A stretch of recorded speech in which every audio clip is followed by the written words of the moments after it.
représente à elle seule plus de 70% de la masse orbitant autour du Soleil.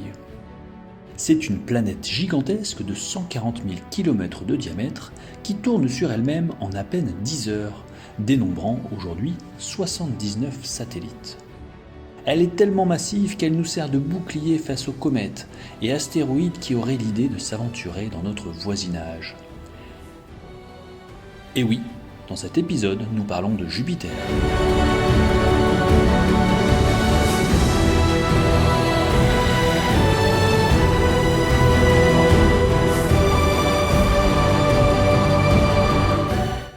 Bonjour à tous et bienvenue sur Connaissance. Si c'est votre première visite sur la chaîne, je vous rappelle que cette vidéo fait partie d'une série de vidéos dédiées aux différentes planètes du système solaire. Si vous avez manqué la précédente vidéo au sujet de Mars, je vous mets le lien dans la description.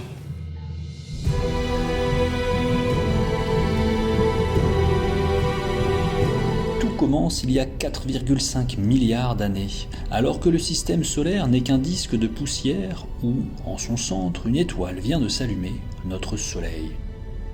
Jupiter est la première planète du système solaire à se former en quelques millions d'années seulement.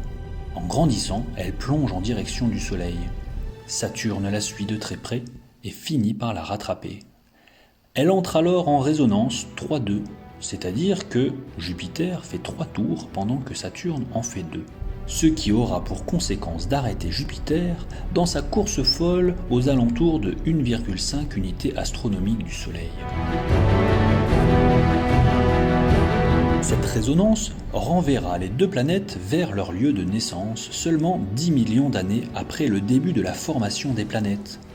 La totalité du gaz présent dans le disque protoplanétaire ayant été dissipé, Jupiter ne grandira plus.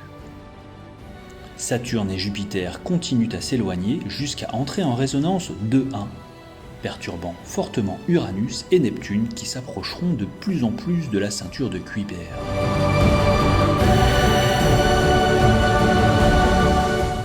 C'est alors un véritable feu d'artifice qui se déclenche, envoyant valser 99,9% des comètes présentes dans la ceinture vers l'extérieur et l'intérieur de notre système solaire, faisant s'éloigner encore les planètes géantes jusqu'à leur position actuelle. On retrouve aujourd'hui des traces de ce bombardement tardif sur la Lune sous forme de cratères. Le premier à observer de près Jupiter sera Galilée avec sa fameuse lunette astronomique. Il découvrira pour la première fois ces 4 plus gros satellites que l'on baptisera plus tard les satellites galiléens. Avec Io la volcanique, Europe la glacée, Ganymède et Callisto les rocheuses glacées, le système jovien est un véritable mini-système solaire à lui tout seul.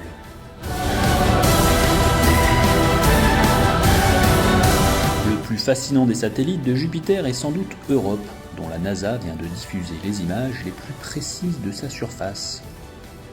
Les scientifiques pensent en effet qu'Europe possède un océan d'eau liquide à seulement quelques dizaines de kilomètres sous sa surface de glace. Europe posséderait pas moins de 2 fois la quantité d'eau présente sur Terre. Io, quant à elle, n'est en aucun cas comparable à Europe. C'est un enfer de chaleur et de lave provoqué par sa proximité avec la planète jovienne, distante de seulement 420 000 km. Les importantes forces de marée qui en résultent déforment la surface de Io de plus de 100 mètres d'altitude. Ganymède, si elle n'était pas en orbite autour de Jupiter, serait sans doute considérée comme une planète. Tout comme Europe, les scientifiques pensent que sous sa surface glacée d'une centaine de kilomètres d'épaisseur se cache un océan d'eau salée plus grand que l'ensemble des mers de notre Terre. Callisto est quant à elle la lune la plus éloignée de Jupiter, orbitant à 2 millions de kilomètres de celle-ci. Là encore, la présence d'un océan sous sa couche de glace nourrit les espoirs des exobiologistes.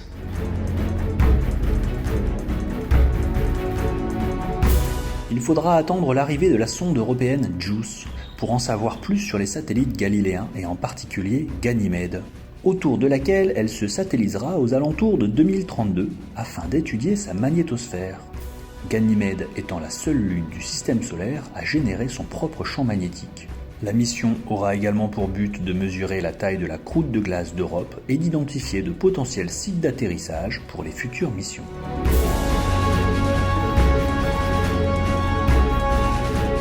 Plusieurs sondes sont passées aux alentours de Jupiter, mais il faudra attendre 1995 et la sonde Galileo pour qu'enfin l'une d'elles se place en orbite autour de la géante. Au début de sa mission scientifique, Galileo lâche une petite sonde atmosphérique qui pénètre l'atmosphère de Jupiter et fournit la composition élémentaire des couches supérieures de celle-ci, avant d'être écrasée par la pression. Depuis 2016, la sonde Juno, conçue pour effectuer 37 orbites autour de Jupiter, ira même la frôler au plus près avec des passages à 5000 km de ses nuages. Elle a pour mission, entre autres, de préciser son mode de formation, la présence d'eau et d'oxygène dans son atmosphère, mieux comprendre son champ magnétique hors norme, ou encore étudier son noyau.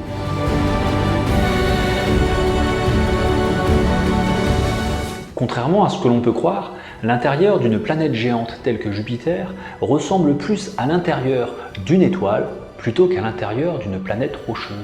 Plus l'on descend en profondeur, plus la pression et la température augmentent.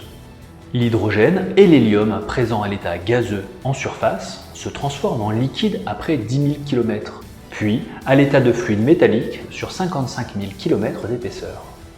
La pression colossale de 40 millions de bars en son centre fait que le noyau ressemble probablement à un mélange entre fluide métallique et phase solide.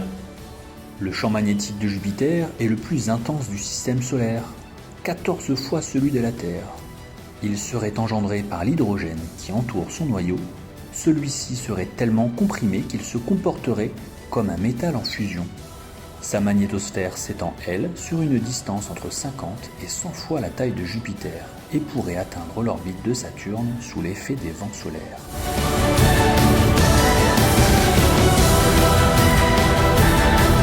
À l'image de la grande tache rouge déjà observée par Galilée, Jupiter est le siège des tempêtes les plus importantes de notre système solaire, dégageant des éclairs 1000 fois plus puissants que sur Terre. C'est aussi la planète sur laquelle on pourra observer les aurores polaires les plus flamboyantes. En effet, la puissante magnétosphère de Jupiter est capable de détourner vers les pôles joviens les particules de soufre émises par les volcans de Io, son satellite le plus proche, formant des aurores 20 000 fois plus énergétiques que sur Terre. Avant de terminer, c'est cette image du pôle Nord de Jupiter que je souhaitais vous partager. 8 tempêtes grandes comme les États-Unis entourent le pôle Nord sous la forme d'un octogone. Nous devons ces images à la sonde Juno qui n'en finit plus de nous étonner. Merci d'avoir regardé cette vidéo, n'oubliez pas de vous abonner à cette chaîne, n'hésitez pas à partager cette vidéo si elle vous a plu.